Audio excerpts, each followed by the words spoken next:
Raton Beach and Park District is now called to order. It is Monday, November 15th, 2021. It is 5:15 p.m. Joanne, would you please call the roll? Commissioner Engel? Here. Commissioner Rollins? Here. Commissioner Volosang? Here. Commissioner Ray? Here. Thank you, Joanne. There is one change to the agenda. We have not gotten the agreement for Walters Zachria yet, but we will continue with the Calvin Giordano agreement on which is the fourth item of regular business. Are there any other changes to the agenda, commissioners? None. It's time for public requests. We don't seem to have anybody in the audience, and our biggest champion is not feeling well, and we send our very best to Mr. Harold Chaffee. Melissa, is there anybody on the phone?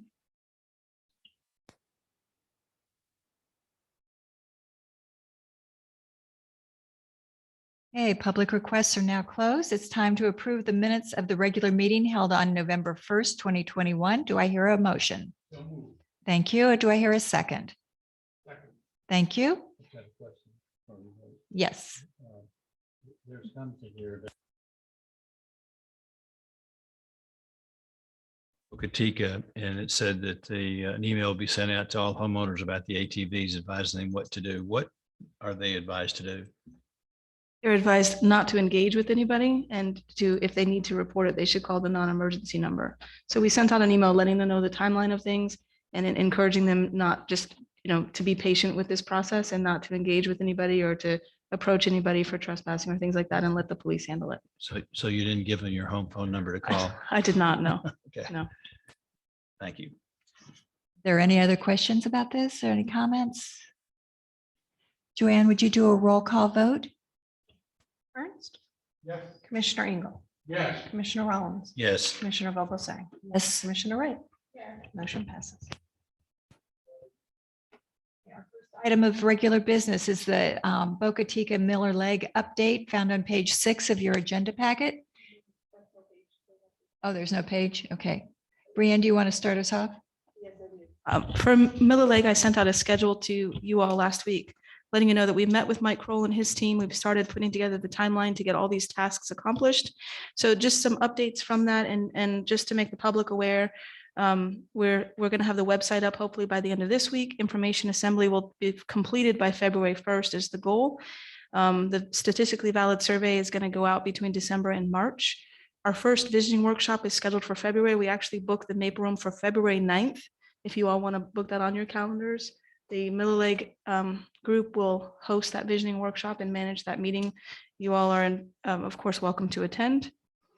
We'll have the draft program development by March, inventory program presented in April, the conceptual master plan alternatives in May, a master plan workshop number 2 sometime in June. The summary will come out that month too, the preliminary master plan in August, and then we'll have the final done by October of 2022. So to keep that on track, we did start booking these meetings and getting rooms set up. So the visioning workshop is scheduled for February 9th at Sugar Sand Park.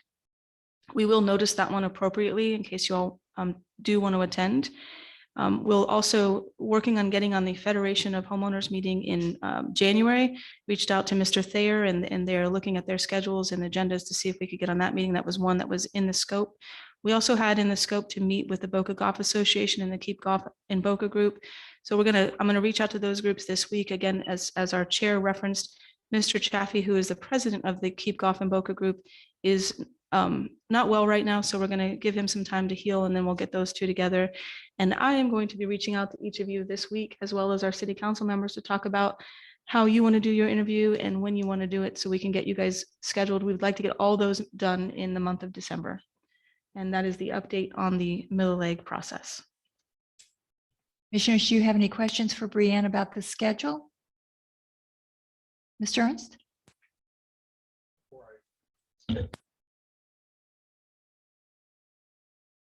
Just a thought, and it's really up for the group here, is that over the past 6 months, I would say, various parties have expressed an interest in it. But what I thought would be a useful idea really is to make sure we've given every of our public peer opportunities the opportunity to give us feedback. And I specifically think of like the school district.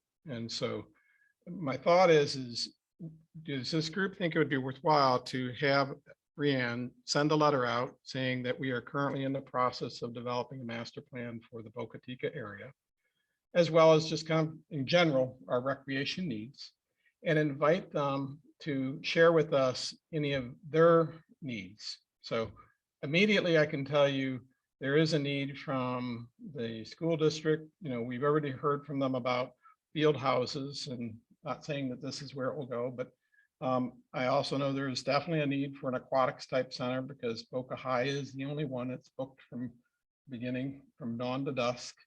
There are probably some other things out there that I think it would be beneficial. So just, you know, really just informing our county commissioners that we're embarking on this process, and we're inviting them for their understanding of their needs.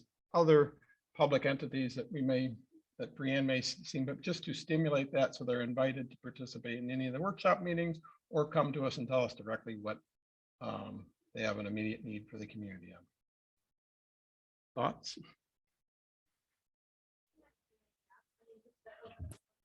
And not even specifically on ocean breeze necessarily, but open a conversation about recreation needs and things like that, and just explore what possibilities, you know, we could do. So I think it's Do so with the proviso that they understand that this is something that if we're going to be collaborative, we need to be collaborative with our resources that we do have now. And I specifically referenced the gymnasiums that we use. And I know at some of the schools, some of the principals are not exactly community oriented when it comes to using their facilities. And I point out Boca Middle. We put lights on those basketball courts out there, and so that the Boca Hoops program could use it. And if we're going to be opening that up for any type of ideas that they may have that we may want to participate in, it's got to be with the idea that it's a community thing, and it's got to be participated in the community. And while safety is a concern, those matters can always be addressed properly in a different setting. But I want to be certain that we know that they know in doing so that we're open to these conversations, but we certainly want the community to be able to use their facilities. When they're not, it'd save us from building them. If we build it, we want the students, the kids in our community to be able to use it, just like we're doing with Verde, opening up, you know, the swim and racket to those. I think that any discussions has to center around, you know, this mutual interlocal agreement that the city has that the community has been able to take advantage of, and we want to continue that. Partnership. Collaborative, right? So part of that letter should be seeking collaborative partnerships.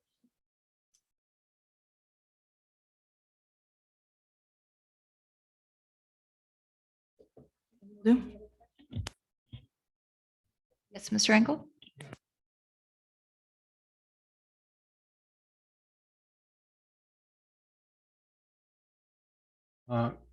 Just make clear to the other parties that we're open to their ideas and that we want this to truly be a community project, and that they should keep that in mind when presenting their suggestions. Okay. Righty. Is there anything else that you'd like to bring up with Miller Lake? On that subject. Mike, I was just wondering. Okay. Let's go to the Ocean Strand temporary construction easement, and that is found on page 6 of your agenda packet. Our district council has worked very hard on this with Brianne, and they have come up with a very good document. So Brianne, would you like to lead us off and then hand over to Jacob? I sure will. Thank you, Madam Chair. On page 6 of your agenda packets is a temporary construction easement agreement, and this will allow for the particular group that purchased the property next to Boca Chica. They basically bought the backyard of the property that was on the intercoastal, and they're going to be building a another residential area. They're going to be building a residential property there. They were going to access that property through Ocean Strand, and they came to us and asked us if they could have a construction easement. We've worked on this agreement to protect the property, protect the environment. They've offered to donate 15,000 to the district just in general, and as well as put in $38,000 worth of improvements on the property once they're finished. So the agreement is found on page 6. I want to thank Sean Schwartz and Jacob and Sam and everybody who worked on this at the firm for all of their help. There was a lot of back and forth, and this went on for several weeks to get this to this point. So we're here. We're happy to answer any questions. I would say Jacob is probably better to answer a lot of your questions regarding the legalities of this. There's any questions? Yes, Commissioner Wright. So in terms of the improvements after,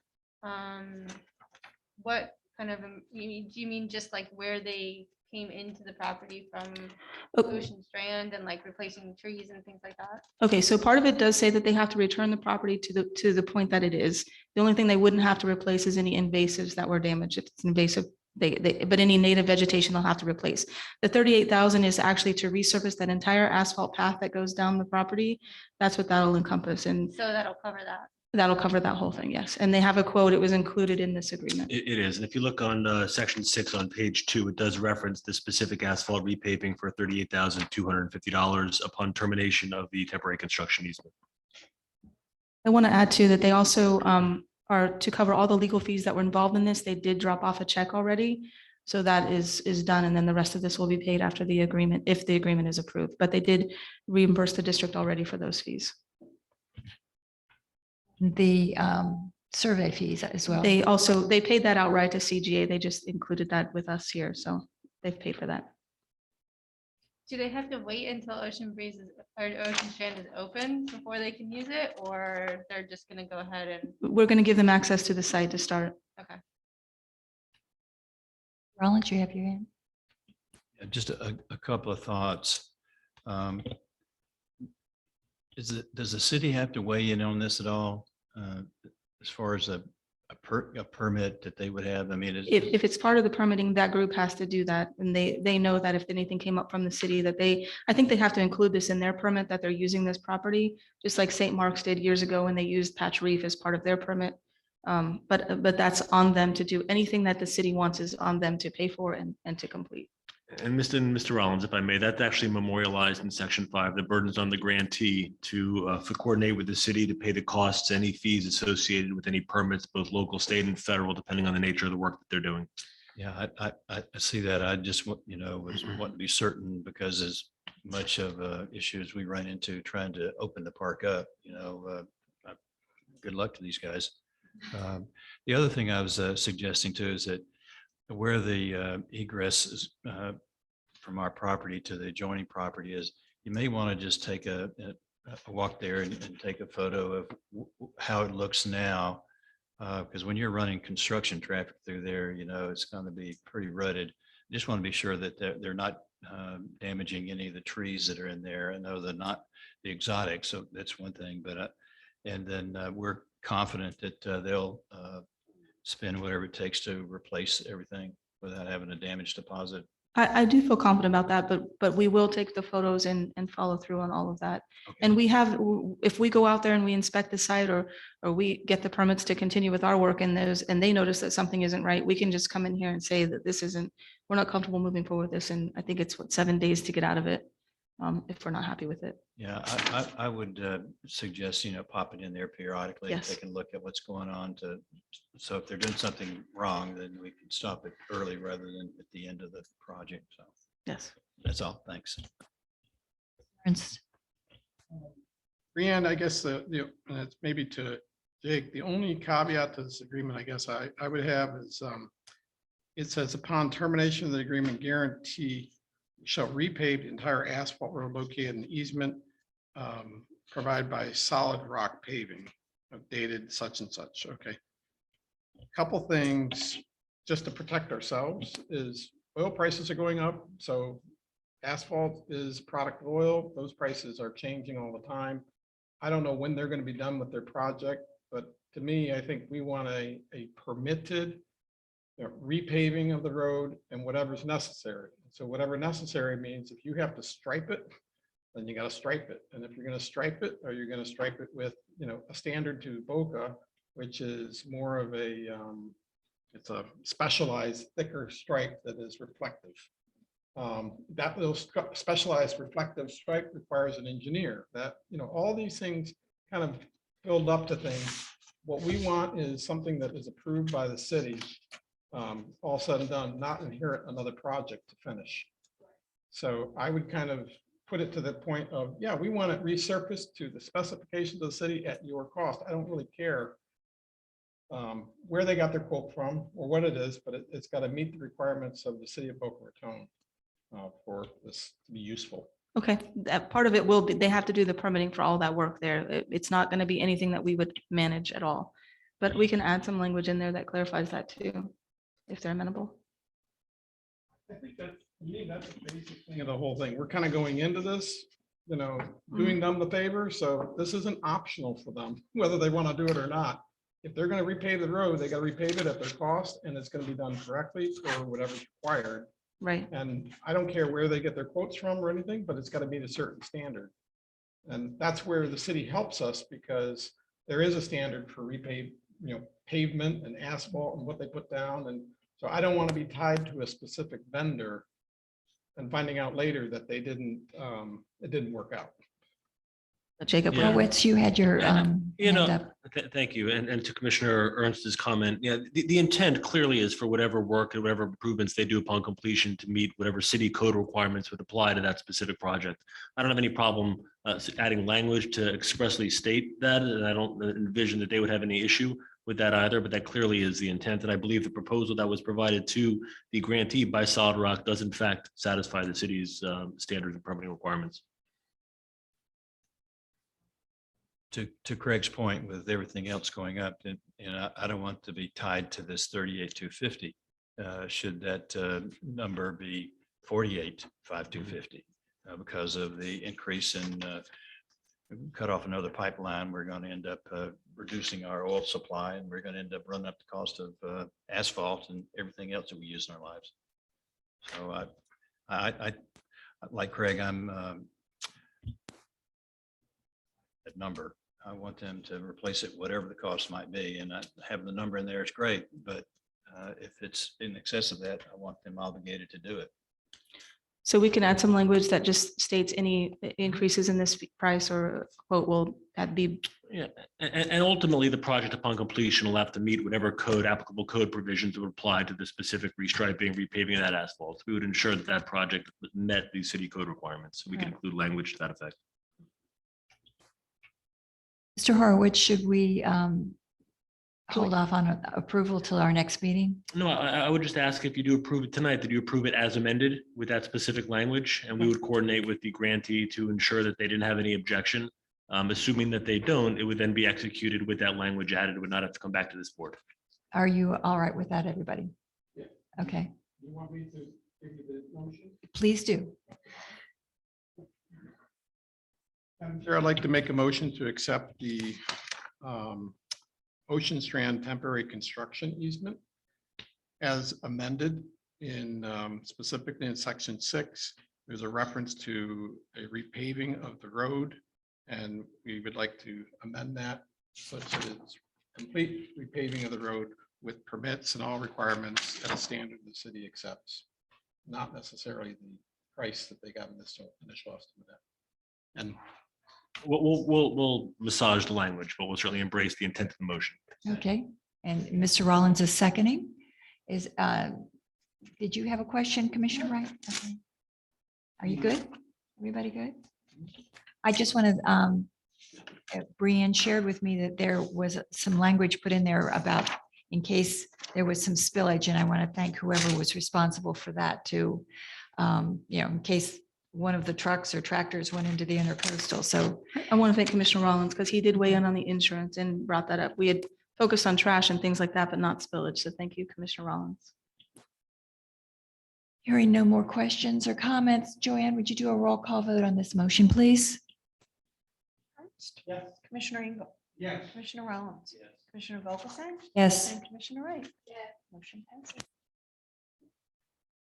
The third item is the new St. Mark agreement found on page 17 of your agenda packet. Brianne? Commissioners, page 17 is the new St. Mark's agreement with the St. Mark's Orthodox Greek Church, which is next to Patrick Park. For many, many years, the district has had a reciprocal use agreement with the church to use their parking lot for this Patrick events and for them to use our parking lot when they have their annual event. That agreement expired during the pandemic, and so we had to start with a whole new agreement. We incorporated some new language, clarified that the original agreement was kind of based on the construction of the church. We've clarified that it would be just for events, just for parking. Their event in January does not coincide with the pickleball tournament that we're having in January, so that worked out well, timing of that. I want to thank Jacob. He worked on this agreement to put it together, and the church has agreed to the terms of this agreement as it's written.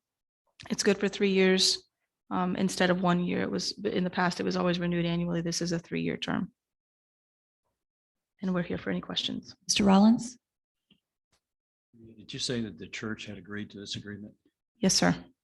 in its entirety? Yes. All right, well, I still have to ask these questions for my own satisfaction. Why would we require garage liability and garage keepers legal in their contract? I'm going to let Jacob answer that one. We pulled the insurance provisions from some other similar reciprocal use agreements that we've used over the past for some prior clients. That was language that were included. I don't think there's any specific reason it may need to be included. However, they did not have any objection. I don't know if it would specifically apply to this relationship, but it was part of the boilerplate language that we added. And I'd have the same question as related to the pollution liability insurance. Both of those issues are typically not found, exposures that a church has.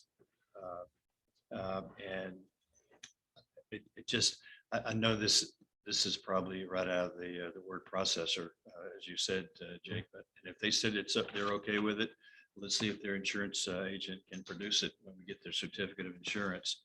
The other statement too is that most insurance companies will only give you a 10-day notice of cancellation for non-payment, and that's pretty much standard. But if the church will sign it and their insurance agent can provide that certificate, I'm good with that. Are there any other questions? Yes, Mr. Ernst. Given that, I think we're going to give the church an opportunity to make sure their agent can do it. But if not, would you be okay with removing it? If they ran into a problem, I'd be okay with removing it, Yeah. Craig. But if they can produce it without, breaking the bank, because I don't know a church that I do business with that has a pollution liability policy. My suggestion would be is yes, accept it. So make the motion to proceed with it, contingent upon further validation with the church that they have appropriate coverage to meet the requirements. I would make it without the contingency. Okay. Because if we get the certificate of insurance and it doesn't provide that, then we'll know that they have not honored the contract. And maybe they can do it. I know the agency that represents them does a very nice job, and maybe they can put it together. I just wanted to point that out. There were similarities between these contracts telling me that, it was a document that, was used in multiple cases. So, okay. Mr. Ernst, would you like to reword your motion? I make a motion to accept the agreement as presented. Okay, do I hear a second? Second. Thank you. Commissioners, I've had a request from our roll call administrator. She would like for you to turn your mics on each time you vote on. A vote, please. Commissioner Ernst? Commissioner Engel? Commissioner Rollins? Yes. Commissioner Vogelsang? Yes. Commissioner Wright? Yes. Motion passes. Item number 4, the Calvin Giordano agreement found on page 31. Brianne? Commissioners, on page 31 is the agreement, the continuing services agreement. This is just with Calvin Giordano and Associates. We're still working on the Walter Zachariah agreement. This agreement, they included their fees in the exhibit in the back. So the RFP is here as well. Happy to answer. They agreed to all the terms in this agreement as well. We're happy to answer any questions that you have.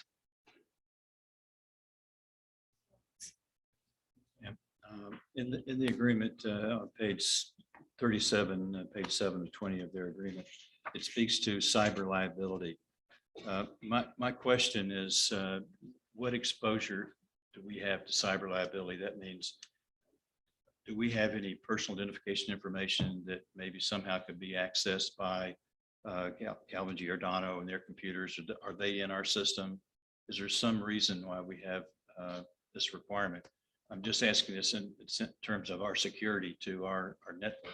Well, our network is secure. I mean, we have a lot of software in place, but of course, when we have different things like personnel things and payroll and things like that, of course, there's always a risk, but I don't imagine that they would be accessing any of that, but I think it was just included as one of the other terms. They have, all their insurance covers everything. They're a very large firm.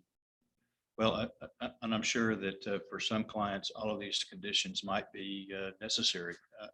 And I just asked the same question as far as a garage liability, the builder's risk. I mean, there's just some things included there that didn't seem like they were necessarily important to the agreement that we had with Calvin Giordano, but I'm just being a typical insurance agent.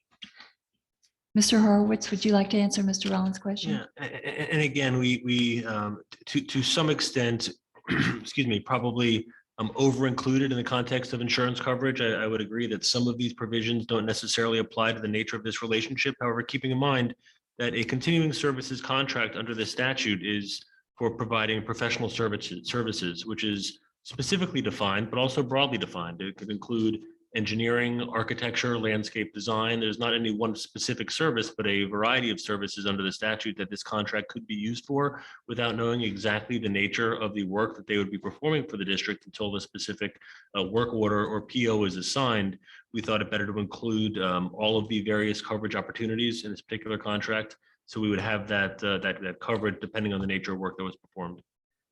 The only comment I'd make, and I can't disagree with the Jake, good cover, but you know, you may end up in the future, if you use this as a prototype, end up taking somebody out of a quote that out of a responsive to a bid that might otherwise qualify, except for some of these provisions. And I think, as Jake said, they may not all be applicable in the future, and so just be aware of that.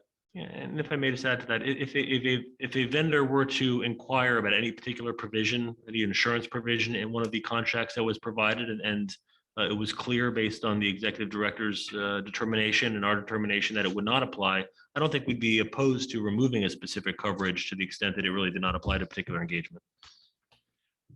I just dig into insurance agreements and contracts because they're always problematic for a lot of Sure, my clients. and as you know, Commissioner, we do defer to you to a great extent on the insurance provisions. And it's very helpful, your insight here. All right, thank you. Mr. Engel, did you have your hand up? Yeah.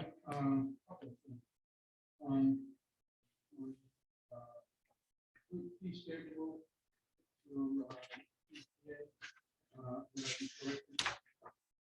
would I be correct in assuming that these are hourly rates? Okay, and do we have a cap on how many hours?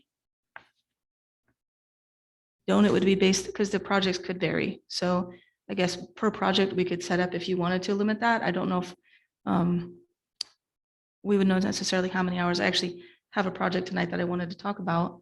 If we wanted to get them started, one of the projects that was approved was getting the lights and the courts resurfaced here, which is needs to be done, especially the resurfacing, and the lighting needs to be done, because if we take any courts out of play at Patch Reef, that would help with play. And certainly this time of night, it's limiting to who can play there.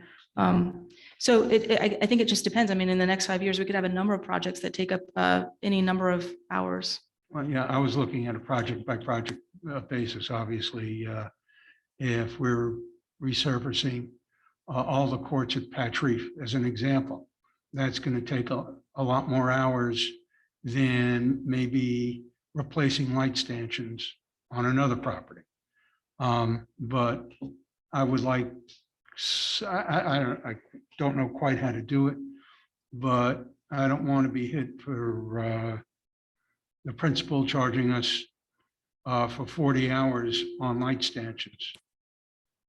Staff level, we have to manage that. I think we've done a pretty good job managing. I mean, Jacob will tell you, I go through their invoices and bills with a very scrutinous eye. So I think at our level, I think that I feel very good about our staff that we can manage that and make sure that we're not excessively using time that's not necessary for a project. I have every confidence in you.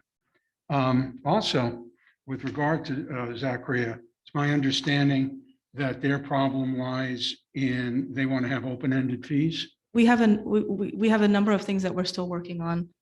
Okay. They have a different fee schedule and there's some other things, but I don't think it's the right time to talk about that just yet. Okay, no, I'd like to be kept apprised, excuse me. If this becomes a sticking point, to me, it's a game changer because we can't have open-ended, well, we'll charge you whatever fee we feel like charging you at the time. So that's just my opinion, but I'm sure we'll talk about that in the fullness of time. Thank you. Thank you. Commissioner Wright, do you have any questions? And Mr. Ernst? Couple thoughts. Number one, I agree with Steve that every project has to be defined by some hours. And I think it would be into our benefit to get the second bidder to provide their proposal before we approve this proposal, because you're kind of saying this is good enough for everything else. And I don't know what the second proposal is going to provide because we don't have it. So If I may, just briefly, just as it relates to continuing contracts, just keep in mind that this contract does not obligate the district to spending any money at this point in time. understand. And you can also have multiple continuing contracts with multiple engineering firms or vendors, because you may have a firm that specializes in surveying and another firm that specializes in landscape architecture or some other professional service under the statute.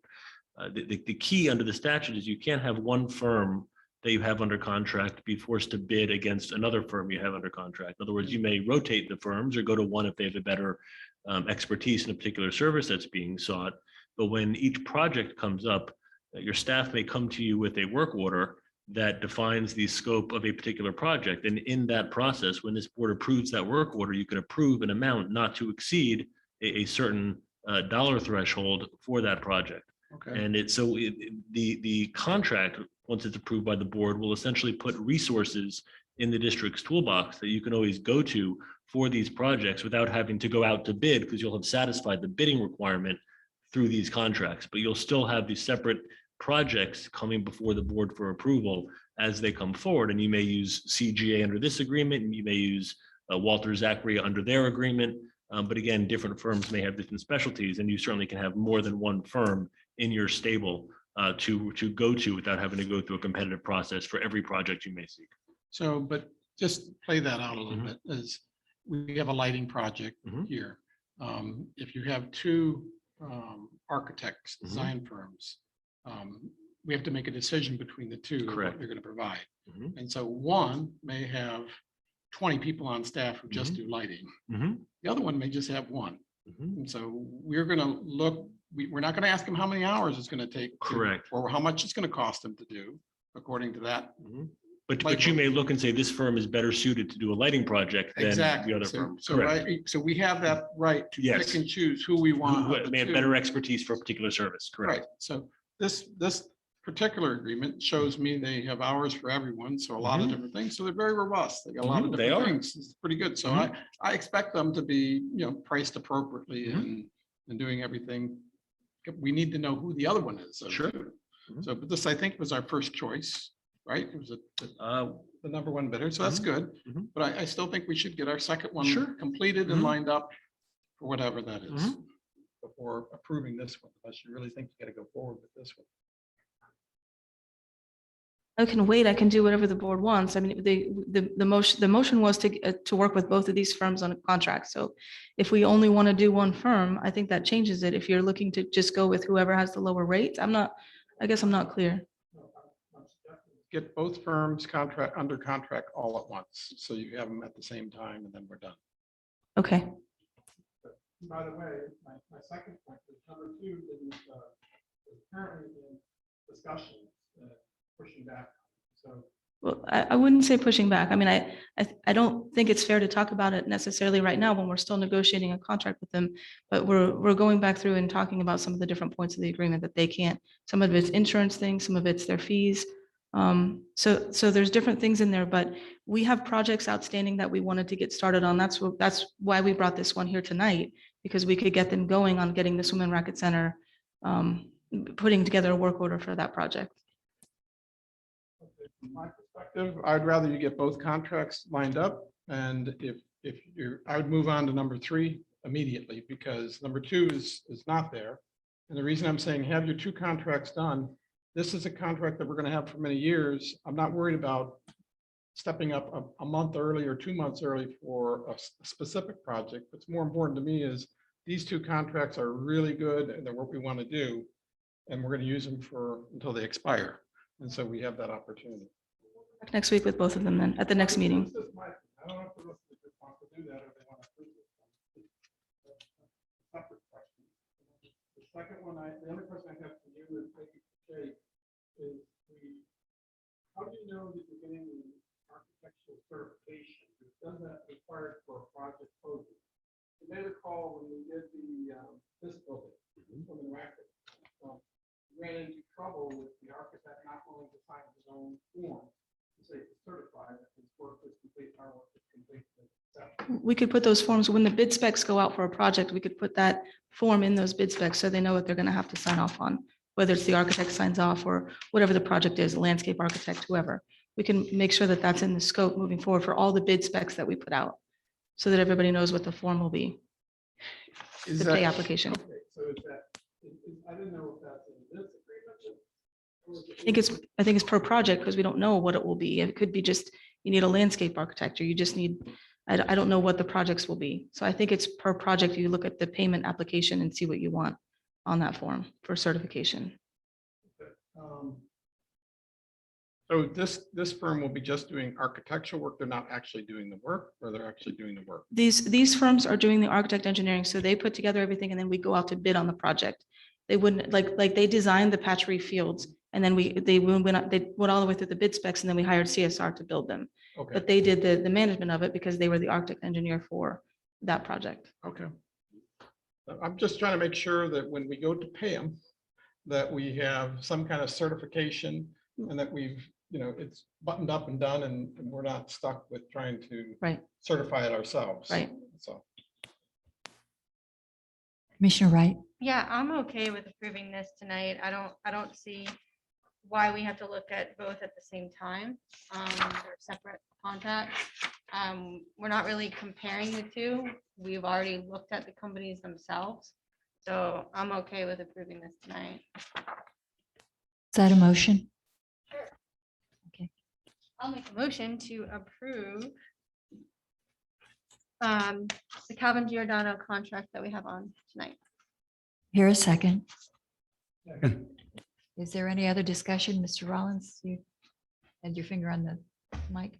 No, I was waffling back and forth because Craig's usually has some pretty good ideas on and looking out for our financial interests.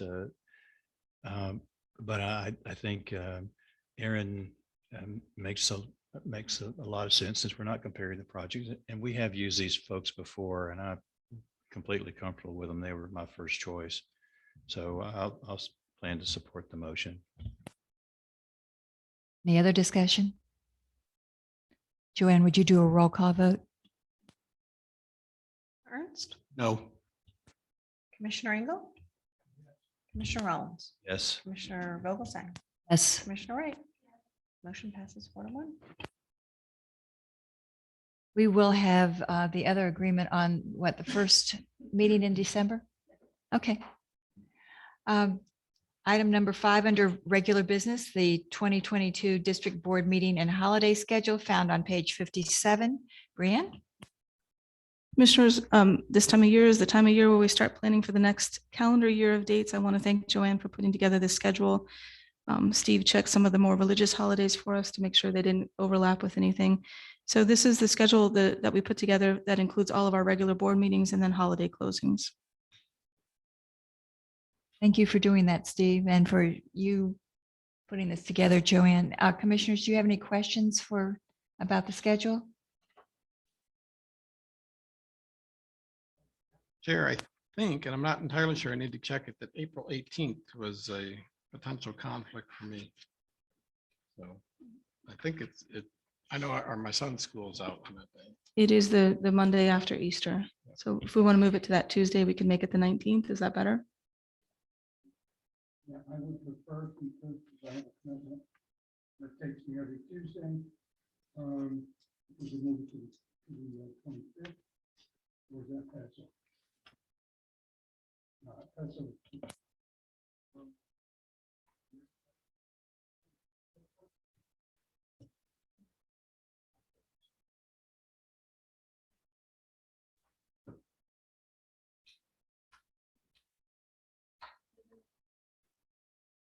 Yeah, it does do back-to-back meetings.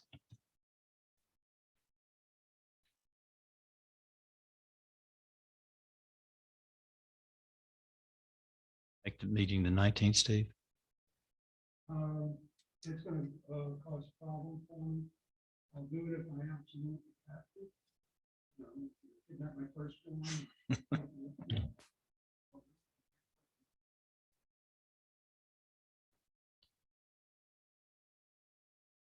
Mr. Horowitz, do we need a motion on this since, Approve the schedule for next Okay. year. Yes, I'd recommend that. okay, do I hear a motion, please?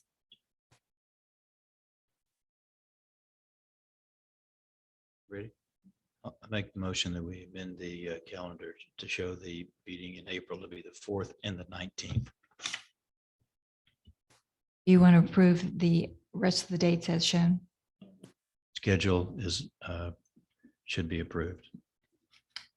For a second. Is that a second, Commissioner Wright? Oh, yeah, I'll second it. I just have a question too. Okay. Any other discussion? Joanne, would you please do a roll Oh, call? wait, I had a question. Oh, It's okay. So there's a Juneteenth is the new federal holiday, correct? What is it? What's the little asterisk after it? Because that's a new holiday, so that's why we put that meeting on Tuesday, the 21st, just because it's a new addition to the calendar. Oh, okay. We don't ever meet on federal holidays, so we moved it to that. Got it. Okay. any other questions? Yes, Mr. Well, believe it or not, even now that I'm retired, I have more time commitments than I ever had in my entire life. I work a whole big 3 days a week. One of those days is Tuesday, precisely so I wouldn't be tied up on Monday. My work commitment takes me to 6 p.m., which means if I come to meet, I have early on 5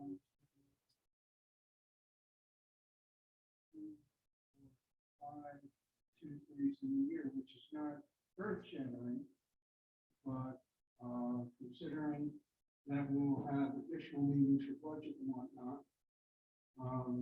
might bring into play additional Tuesdays. So if it's at all possible, because I would have to leave work at about 4:30 in order to get here at the appropriate time. Wherever we can, if we can switch to the following week, I would greatly appreciate it. And I won't have to commit the first one.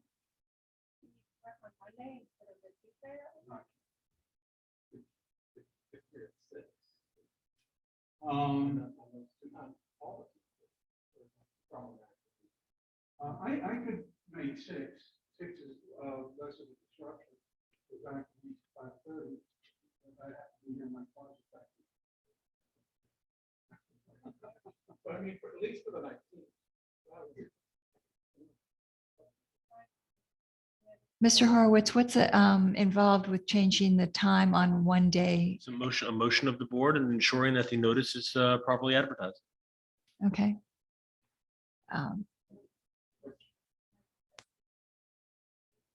6 p.m. is what we're saying. Let's vote on the calendar first, the motion and the second that we have, and then we'll vote on the time. How's that? Okay. That way we don't have to amend anything. Joanne, would you do the roll call vote, please? Commissioner Ernst, Yes. Commissioner Engel, Commissioner Rollins, Commissioner Vogelsang, Yes. and Commissioner Ray. Yes. Motion passes. Okay, now could we have a motion to amend the starting date or the starting time of the April 19th meeting from 5:15 to 6 PM?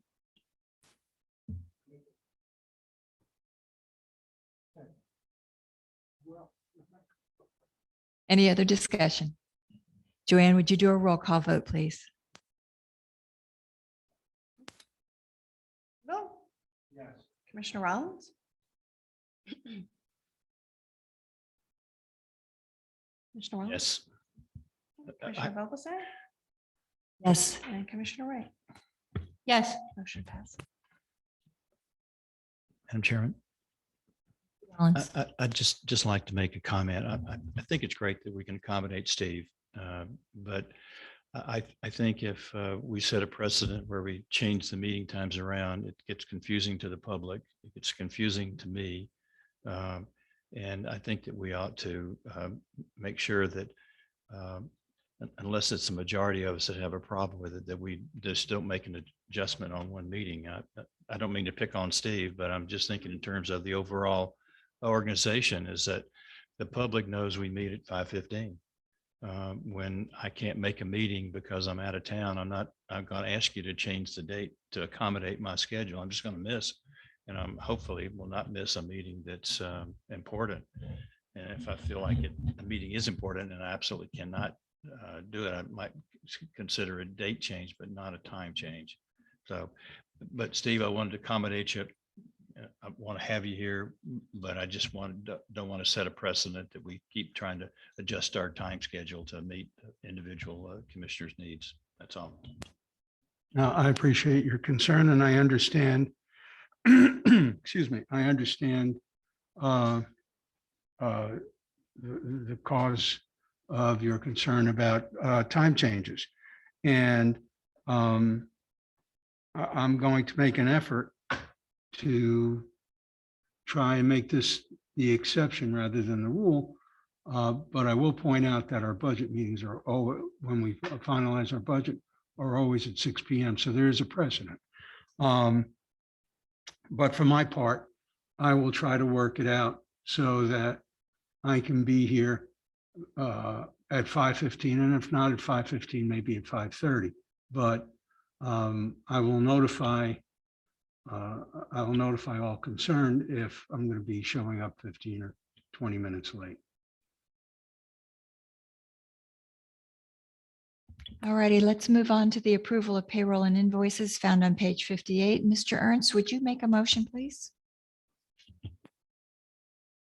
Madam Chair, I'd like to make a motion for approval of payroll and invoices in the amount of $5,188,811.77. Here a second. Thank you, Mr. Rollins. Joanne, would you do a roll call vote, please? Commissioner Ernst? Commissioner Engel? Commissioner Rollins? Commissioner Vogelsang? Yes. And Commissioner Ray. Motion passes. Okay, Executive Director Harms, would you start us off with reports and discussion items, please? Thank you, Madam Chair. Just an update on the Boca Chica cleanup that's been happening over there. The split rail fence company is going to be starting their work over there this week. So corners are going to be really shaping up and looking nice. The contracts with our new landscaping companies for Boca Chica will take effect this week, and they're going to begin their services later this week. We'll have schedules for the first quarter from them. And then Melissa and I are going to take a tour over there before Thanksgiving to make sure it's looking nice for anybody having company in that area. At Ocean Strand, we're still not on a schedule yet. We're waiting to get on the planning and zoning and the city council schedule, but we were advised that there's also a conditional approval for all projects to contribute to the city's beautification program. And even though we're taxpayer funded and we're not a typical developer, we will still have to contribute to that fund. They said the cost is typically $70 per linear foot, but they've calculated ours to be a minor project. So they're going to charge us a flat rate of $1,500. So just letting you know that we will have another fee associated once we get to the planning and zoning portion of this. Just letting you guys know that those fees are still being applied to us. And then I have for future agenda items, the RFP for the operator, for an operator at the James A. Rutherford Community Center for the December meeting, as well as an agreement with a donor to contribute to Ocean Strand at our next meeting. And then, of course, the WZA agreement. And that's all I have. To District Council, Mr. Horowitz, Thank you, Madam Chair. I don't have anything to report this evening, but I appreciate the opportunity. coming. you. Commissioner Wright. Yes, I have two things. Number one, I'd like to congratulate Mr. Rollins. I found a little blurb in the Coastal Star. And I just wanted to clarify, he was being inducted into the 2021 Walk of Recognition in honor of people and organizations that have served and enriched the Boca Raton community. And this is going to be on Wednesday nights. I just wanted to say congratulations to you. Life deserves the credit, not me. And then the other thing I wanted to bring up, just something, I was at Palm Beach Gardens District Park on Sunday morning at 9 a.m. for a soccer game. And we finished the soccer game. We were walking back to our car, and there was a group of dads playing with their sons, just a pickup game on the field. Then there was another group of like 4 or 5 people playing on another field, and then another field, and then another field. And you could just see it was just pickup games. It wasn't any kind of organized thing or anything like that. And the group that we were walking with, the parents on our team were like, we can't find a place to do that in Boca. And I'm like, you're right. And it's a sad thing. And I wish that we and their fields are beautiful.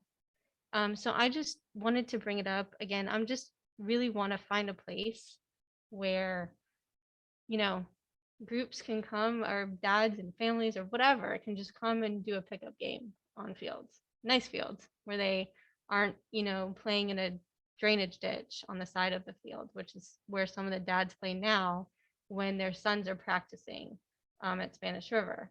And I know that it's super crowded right now with Team Boca and Sabre and stuff like that. It's just, I feel like, you know, maybe working with the school district and things like that, trying to develop some more recreational space. We can find some space for people to do pickup games. It'd be great. That's all. Mr. Rollins, I think you can answer her questions best. Well, I agree with Aaron, and that is a beautiful park. I've been up there on Sunday morning at 9 a.m. too. And it is a beautiful park, and I like what they did to the park with the other amenities that they have there as well for the kids. It's pretty amazing.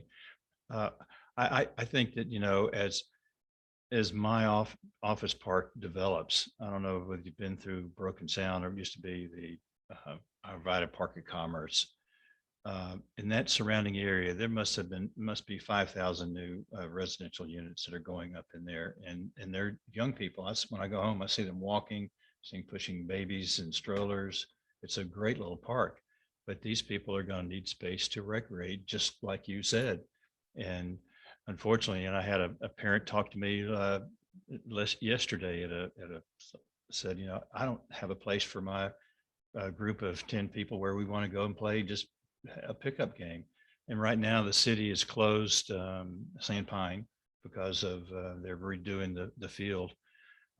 Our best hope would, and there's also soccer games being held on the infields at Patch Reef. So we have a wonderful problem that people want to get out and recreate in our community, and we've been able to provide good resources for that.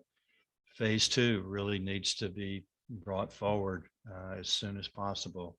And I know the city postponed that project, told Calvin Giordano, who was the architect on it, to stand down for a while. I'm not sure that's in the budget for this coming year, but it really needs to go soon because it's way overdue.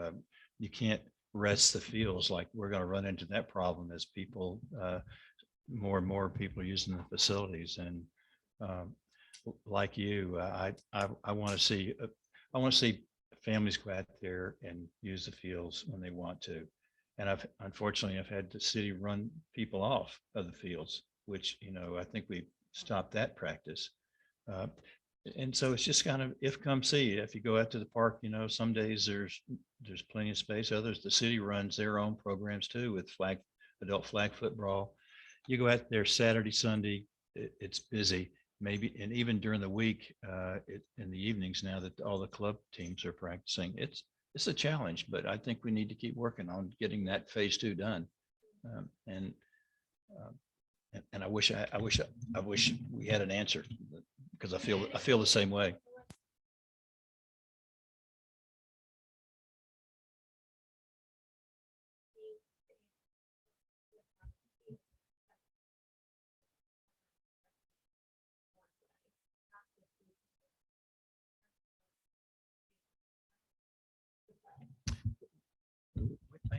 Maybe something to consider too is, the schools that are closed, like unfortunately, Spanish River's got, those fields.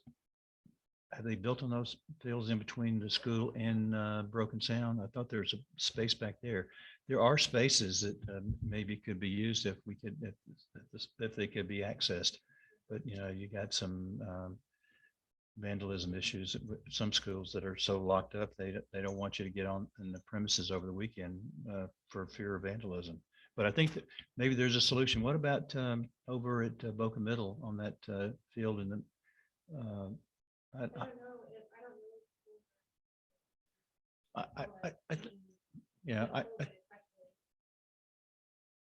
maybe we ought to start thinking about an inventory of what might be available to people, and then publish that inventory somewhere. So I share your same concerns here.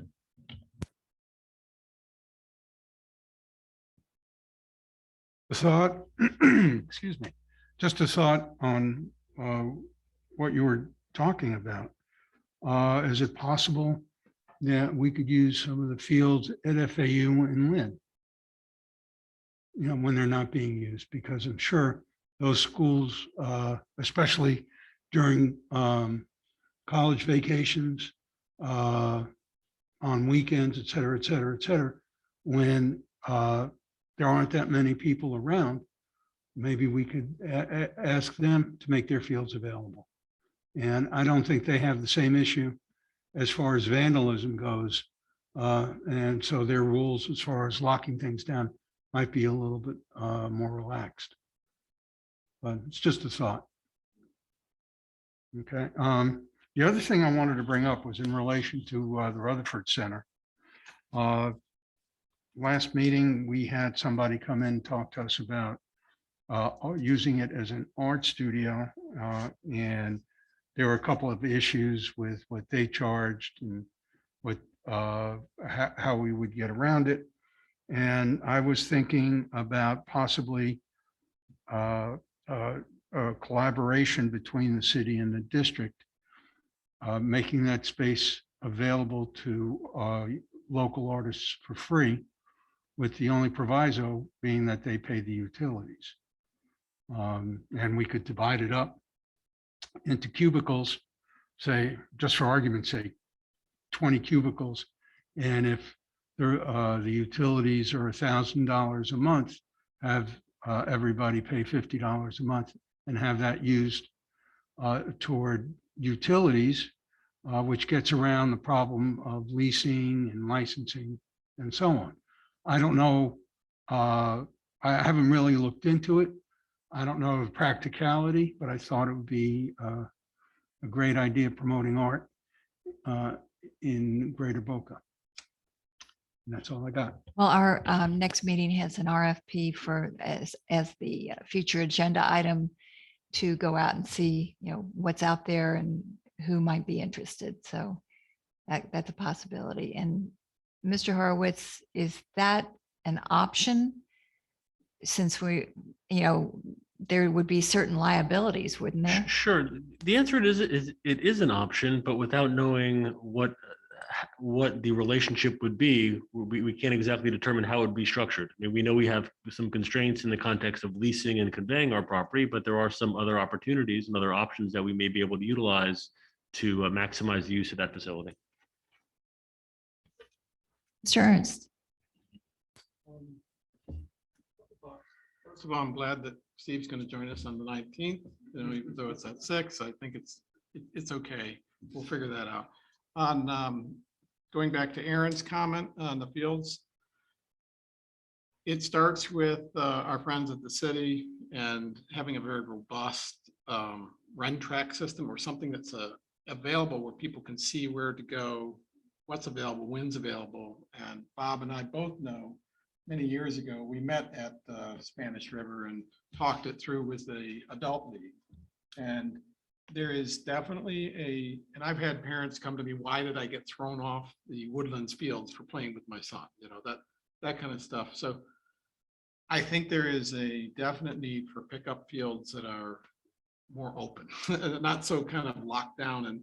But the city requires certain things for different reasons.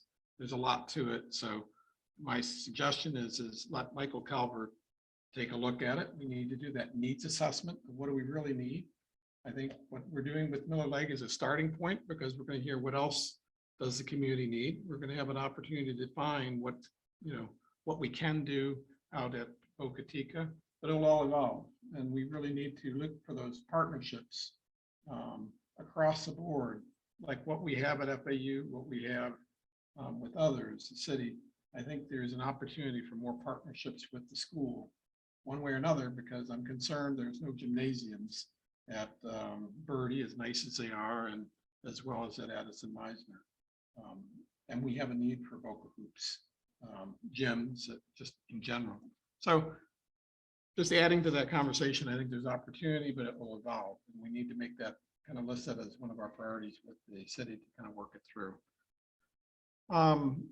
Going back to, just general comments for the week and stuff.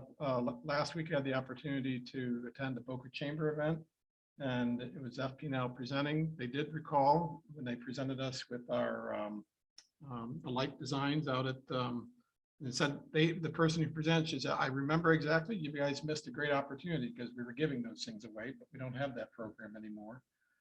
There are other things going on. FP&L does a lot for the community. It's another one of those partnership things you should always kind of keep close to you, whatever is happening with them, but there are needs.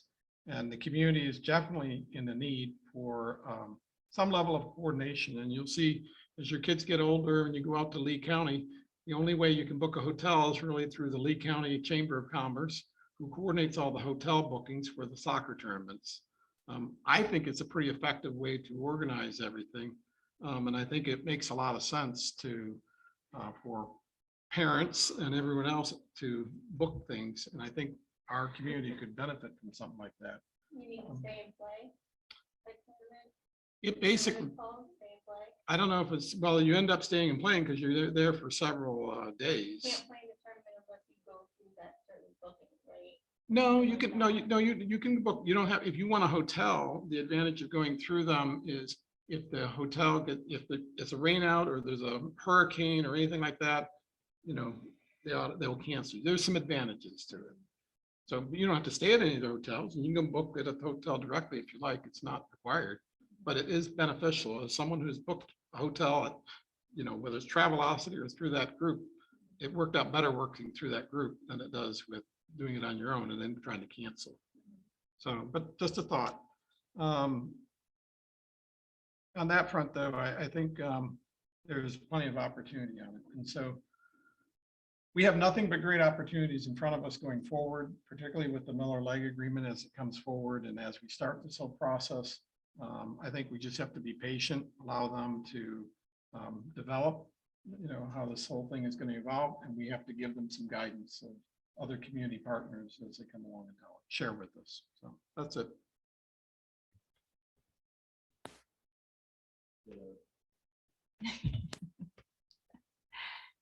Okay, I have nothing of interest. We do have two future agenda items, the RFP for the Rutherford's Community Center and the Ocean Strand donor agreement. Is there anything else, Brianne? WZA agreement.